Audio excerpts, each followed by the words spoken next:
नमस्कार दर्शक बंधु आसंतु आज जानिबा दीपावली रे धनलक्ष्मी पुटुली बा कुबेर पुटुली केमिति प्रस्तुत करिबा। मांकर प्रिय सामग्री को मांक पाखरे रखी पूजा करिबा परे एक पुटुली रे रखा जाए। एहाकू धन पुटुली कहा जाए। एही पुटुली को आलमीरा बा लकरे रखा जाय थाए। एहा करिबा द्वारा मांकर कृपा होई थाए एवं धनर अभाव होई न थाए। धन पुटुली रे एमिति जिनिष रखा जाए जहा मां को आकर्षित करिथाए एवं मांकर प्रिय सामग्री सेई गुडिक। आसंतु जानिबा कोन सबु आमे धन पुटुली रे रखिबा। मां को समुद्ररु जात सामग्री अत्यंत प्रिय होइथाए।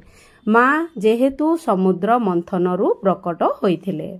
एहा होची गोमती चक्र। एहा समुद्ररु जात। एहा मां को अत्यंत प्रिय एवं एहा शुभ मध्य होइथाए।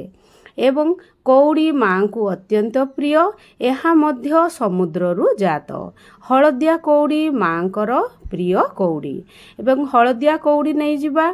जदि हळदिया कौड़ी नाही तबे धळा कौड़ी रे किछि हळदी मिश्रण करी रखिदबा।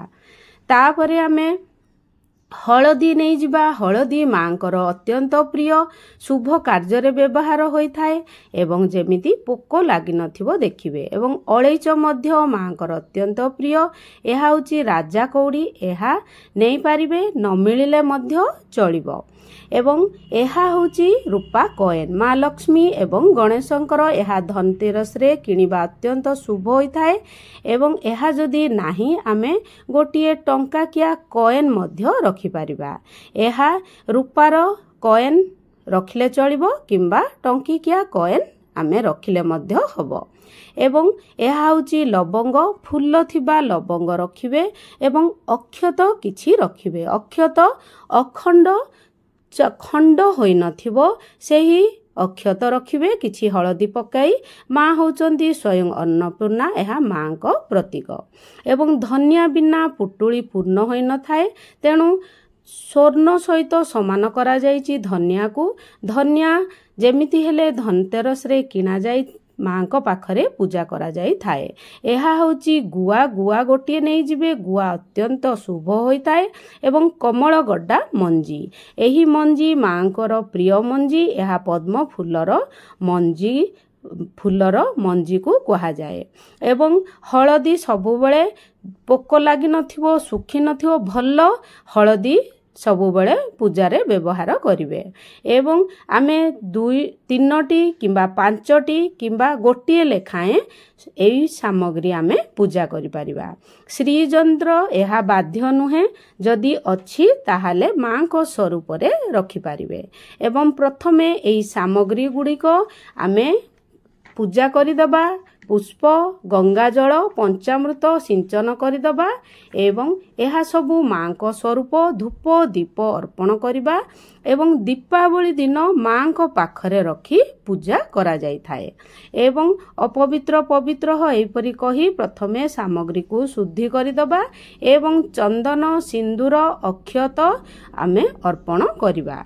एवं मां को पाखरे एही सबु सामग्री दीपावली रात्रि रे रखी पूजा करा जाय थाए।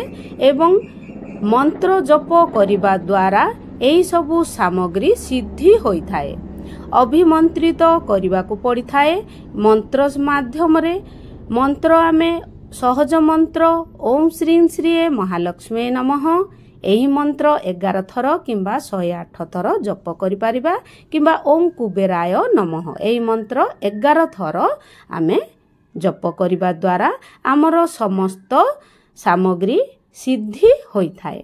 एवं एही सबु पुटुली मोर गत वर्षर एही पुरुणा आमर जो पुटुली रे सामग्री रही थाए सेही सामग्री को आमे दीपावली दिन बाहर करिबा एवं सेथिरे जहा पोको खाई जाइथिबो सेही गुडी को बाहर करिदबा विसर्जन करदबा किंबा बगीचा रे पके दबा। एहा होची रूपा कॉइन। मां लक्ष्मी गणेशंकर एही कॉइन गत वर्ष रखिथिली। एवं राजा कौड़ी गुआ एवं गोमती चक्र कमल गड्डा मंजी एवं हळदी ଏହି ସବୁ ମାଙ୍କର ପ୍ରତୀକ ରୂପେ ରଖାଯାଇଥାଏ ଏବଂ ପ୍ରତିବର୍ଷ ଦୀପାବଳିରେ କଢ଼ାଯାଏ ଏବଂ ଗଙ୍ଗା ଜଳରେ ଭଲ ଭାବରେ ଶୁଦ୍ଧି କରିବା ପରେ ପୁଣି ଥରେ ତାଙ୍କୁ ପୂଜା କରାଯାଇଥାଏ ଏବଂ ପୁରୁଣା ପୁଷ୍ପକୁ ଗତ ବର୍ଷର ପୁଷ୍ପକୁ ଆମେ ବାହାର କରିଦେବା, ବିସର୍ଜନ କରିଦେବା କିମ୍ବା ବଗିଚାରେ ଗାତ କରି ପୋତିଦେବା। ମାଙ୍କ ପାଖରେ ରଖି ପୂଜା କରିବା ଦ୍ୱାରା ପୁରୁଣା ସାମଗ୍ରୀ ପୁଣି ଚାର୍ଜ ହୋଇଥାଏ। ଧନିଆ ଟିକେ ପୋକ ଲାଗିଲା ଭଳି ହୋଇଥାଏ, ଗୋଟିଏ ଗୋଟିଏ ଧନିଆ ଏବଂ କମଳଗଡ୍ଡା ମଞ୍ଜି ଏବଂ ଅକ୍ଷତ, ଏହି ତିନୋଟି ଜିନିଷ ଟିକେ ଖରାପ ହୋଇଥାଏ। ବାକି ଅନ୍ୟ ସାମଗ୍ରୀ କଉଡ଼ି, ଗୋମତୀ ଚକ୍ର ଏସବୁ କିଛି ଖରାପ ହୋଇନଥାଏ। ଏହା ଗତ ବର୍ଷର ପୁଟୁଳି ଏବଂ ତା ପୂର୍ବ ବର୍ଷର ପୁଟୁଳିକୁ ମଧ୍ୟ ଆମେ ବାହାର କରିଦେବା। ସେଇଥିର ସାମଗ୍ରୀକୁ ମଧ୍ୟ ପଞ୍ଚାମୃତ ଗଙ୍ଗା ଜଳରେ ଭଲ ଭାବରେ ସଫା କରିଦେବା ଏବଂ ମାଙ୍କ ପାଖରେ ରଖି ପୁଣି ଥରେ ପୂଜା କରିବା। ପୂଜା କରିବା ଦ୍ୱାରା ହିଁ ପୁରୁଣା ସାମଗ୍ରୀ ପୁଣି ଥରେ ଚାର୍ଜ ହୋଇଥାଏ ଏବଂ ତାହା ଆମକୁ ଭଲ ପ୍ରଭାବ ପକାଇଥାଏ। ଏହି ଶ୍ରୀଯନ୍ତ୍ର ପୂର୍ବ ବର୍ଷ ରଖିଥିଲି ଏବଂ ମାଙ୍କର ସମସ୍ତ କଉଡ଼ି, ହଳଦୀ ଏବଂ ମାଙ୍କର ଗୋଟିଏ ଟଙ୍କାକିଆ କଏନ୍ ରଖିଥିଲି ଏବଂ କଉଡ଼ି ରଖିଥିଲି। ପୁଣି ଥରେ ସେହି ସାମଗ୍ରୀକୁ ଆମେ ଧୋଇ ଆମେ ରଖି ମାଙ୍କ ପାଖରେ ପୂଜା କରିବା। ପୁରୁଣା ସାମଗ୍ରୀକୁ ବିସର୍ଜନ କରିଦେବା, ଯେଉଁଟା ପୋକ ଖାଇଥିବ, ଖରାପ ହେଇଥିବ ଏବଂ ଭଲ ସାମଗ୍ରୀକୁ ମାଙ୍କ ପାଖରେ ରଖିବା, ପୁଣି ଥରେ ଆଲମିରାରେ ରଖିବା।